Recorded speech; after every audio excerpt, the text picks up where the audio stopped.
get started, I'd like to introduce the panelists because this is really more of a roundtable. And what'll happen is we're gonna do a little yakking, and then we're gonna have you do yakking because everyone has a great story about social media gaffes.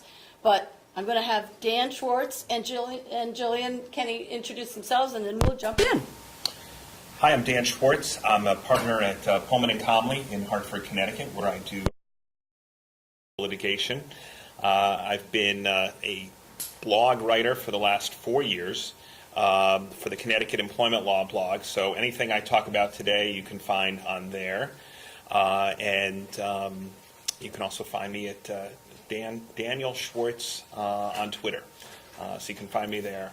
And look at my bio there. I'm not one for long introductions. You're here to hear the presentation. But I have to tell you that the lawyer who referred me to Dan said that he was the Babe Ruth of lawyers and social media. Ooh, that's... Wow, how do I follow that? I know. Billie Jean King? The Theo Epstein. Yeah. That would be great. I'm Jillian Kenny. I'm the Marcom czar, self-proclaimed Marcom czar. That's Marketing and Communications Coordinator for Site Seeker, and we help companies with search and social marketing. Recently, off the technology beat, doing marketing for Fando Tech, so kind of transitioned fields a little bit, but the story is still the same, and we'll be talking about finding your social media voice and presence and brand. In case you didn't think this was relevant, 2 days ago, Dan sent me the story that a lot of you heard about the motor mouth Google engineer who felt that it was important to post his ramblings and sayings on the web, not intentionally. It's a wonderful example. So what we're going to do is talk. I'm going to set the stage a little. Not that anybody here can't get better stories, but this is probably the best example of, just pop that in the middle and give it a tap. You guys know about this. I mean, this is a wonderful example of a man who should have known better, could have known better, and as your mother would say, what were you thinking? Okay, but he's not the only one. He didn't invent this. This is a post from Kenneth Cole. I don't know if you guys are aware of this Twitter, where Kenneth Cole thought it was very timely to hook his message to the Arab Spring and wrote, "Millions are in an uproar in Cairo." And by the way, that pound Cairo is what the people use to organize. And they heard about our new spring collection. And the irony and the horror of this is that when you see a tweet that says KC, it means he personally sent it, not just the company. And speaking of companies, I don't know if you guys are aware of this little one. This was a gentleman that did a number of social media postings for different clients, one of whom was the Red Cross. And this is what he posted by accident in the voice of the Red Cross. So those of you who use things like Hootsuite, where you can post in different voices, he made the mistake of not posting from his personal voice, but on behalf of the Red Cross. 4-bottle pack of dogfish heads. We drink tonight. Okay, the interesting thing about this gaffe is that the dogfish pier people made a wonderful recovery, and they actually said anyone who drinks dogfish tonight we will donate to the Red Cross. Talk about a great recovery. Wish I had thought of that. And then there is this one. If you are of weak of mind, do not read this. Another example of posting in what you thought was your own voice, and in fact, this is an agency, an outside agency that was working for Chrysler. Not only is he no longer employed, but they are no longer, surprise, employed by Chrysler. Okay, so what is an organization to do? The first thing to do is to get some of the conversations you have with your employees about what is done and what is not done. We're going to have Dan talk about that. So what I'm going to talk about for just a couple of minutes is how to organize your company into setting a social media policy. I think one of the things to think about is this really a mission impossible? You know, we are using 20th century laws in a 21st century world. And the laws don't fit. If you want to find a law about social media, you won't find it, and I suspect you won't for a time, given the political paralysis in D.C. So you're really on your own in terms of your company, in terms of setting your policy and what you want to do. In Connecticut, in particular, you're an at-will employee. That means the employer can control what employees do. Employers sometimes think, oh, geez, I'm going to get sued for X, Y, and Z. Well, the truth is you can do a lot of things that you're not going to get sued, and you can do some things that will get you sued anyways. The NLRB, and where the news has been coming in the last year, is the National Labor Relations Board is saying, well, you know how employers, you wanted to say you could do anything with Facebook? You could fire people, and you know, for those with a long memory, you might remember the Delta flight attendant who had their own blog. You might remember Heather, who writes under Deuce, and her, for those that don't know, Deuce.com, D-O-O-C-E, Heather Armstrong did a blog criticizing her boss, and she was fired about. And this was about 8 or 9 years ago. So we've come a long way, and yet we're still struggling with how do we deal with this issue. And really, it becomes a balancing act. One, how much trust do you want to place on your employees? How much trust should you place on your employees? Versus the idea that you can't control everything right now. We have long since stopped trying to prohibit employees from having water cooler talk. The water cooler talk has just moved online. So really it's a balance between employer priorities and the need for employees to be able to still communicate. And that's something else to remember as well. Employees are using social media now to supplant what previously had happened in person, just like email did 10, 15 years ago.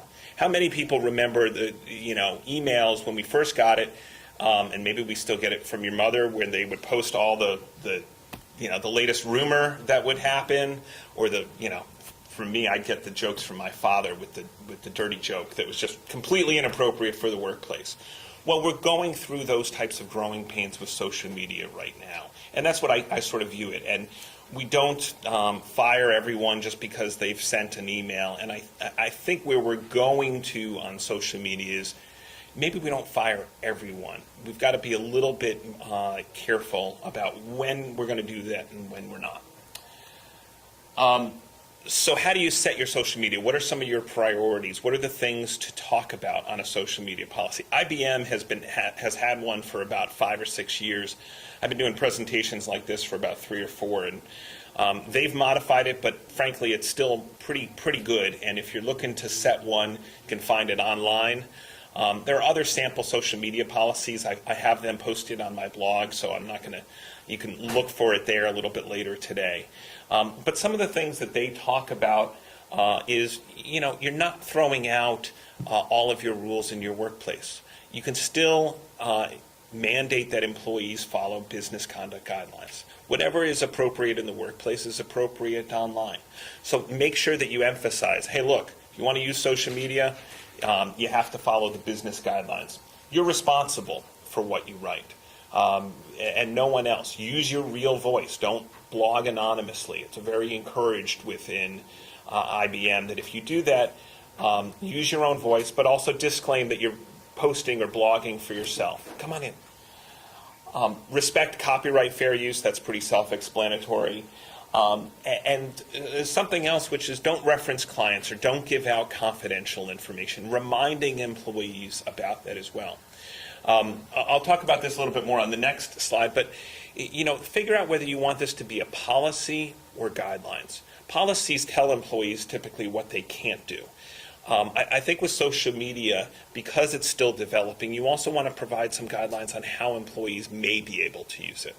And some of the best practices to do that is bring in some of your communications professionals, some of your other people who are interested in the subject, and brainstorm and have them feel a part of developing the policy as well. These are, again, some of the other things. The rule I like at the bottom is use your judgment, use your best judgment. I gave this presentation about 6 months ago, and someone came up to me afterwards and said, yeah, but what if your best judgment isn't that good? Mr. Weiner. And that's, I think, a really important point. It's the point we were talking about beforehand, which is, there is a generation coming up that has lived on text messages. You're not putting the genie back in the bottle, as they say. You cannot divorce the technology now from these people. And to cut off social media, to cut off text messages, to cut off all those things is sort of like telling people you can't use telling the rest of us you can't use the telephone to communicate.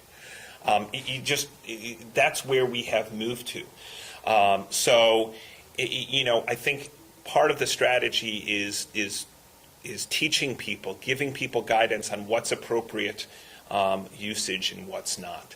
And reminding people and using perhaps a inopportune email as an opportunity to teach people rather than one goof and you're out, which is the sort of one strike and you're out policy that some companies have adopted may not be the best approach. One other point that I wanted to just reference before Gillian is the NLRB, and where you're hearing a lot of the public discourse right now on social media policies, is the federal agencies are concerned that people are using social media to talk about the workplace in what's called a protected concerted activity. All that means is when you're talking about your wages, your working conditions, the NLRB is basically saying that type of conduct, whether it's online, in person, we don't care if it's on Facebook, we're going to protect that. But what they've also said is the employers still have a right to police their workplace for harassment, still have a right to protect confidential information. So as you develop this, learn about the NLRB. I can't do it in 8 minutes, but learn about it. Don't buy into the hype that all Facebook firings are illegal, or you can always fire people if they post something on Facebook. Learn the distinctions, understand them. And don't be scared. Jump in, and mistakes will happen. It's what you do from the mistakes that will really be the life lesson here. So, Isn't there conflict about whether you can or can't fire someone? There absolutely is. Cases are different. There is a case actually, that came out. It was very publicized last November of an ambulance company here that had fired an employee who had come home from work and ranted about their boss online. In that situation, other employees were her friends, and there was some back and forth discussion. So it was the NLRB's position that she was really talking about her working conditions, and that type of actions are protected. Ultimately, we won't get a decision out because the company and the federal agency settled. We don't yet have a court case that has come out definitively one way or the other. And if you're expecting that in the next 5 years, good luck, because they're going to be all over the lot. So if you have a situation like this, each case is going to be on a case-by-case basis. But I think the biggest suggestion and the advice that we've been giving employers is don't overreact. Just because it's online doesn't make it that you have to fire someone. There are other things that we have done, discipline, maybe a suspension, a talking to. Not everything warrants what I'd call the death penalty for an employer to use. They can, certainly within their rights, but what precedent do you want to set, and what are you trying to encourage? And remember, this employer, this small ambulance company in Hartford, ends up being the poster child all across the United States. That wasn't their intent by firing one employee, but if you trying to make an example, watch out that the example doesn't become you as well.